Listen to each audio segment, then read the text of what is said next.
খায় না কিছু আর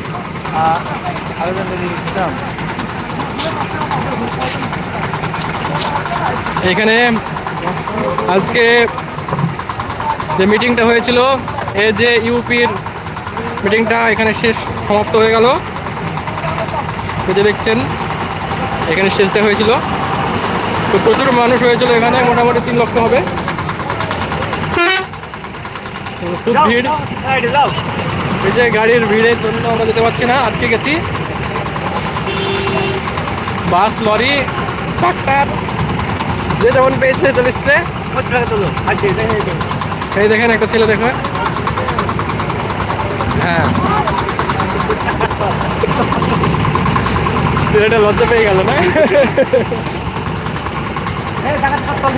ব্রিগেডের মাঠের থেকে বেশি ভিড় হয়েছিল এখানে, প্রচুর মানুষের ভিড়, অসংখ্য মানুষের। এই যে এইগুলো দেখছেন না, সমস্ত মানুষের ভিড় হয়ে গেছিল গমের জমিগুলোতে।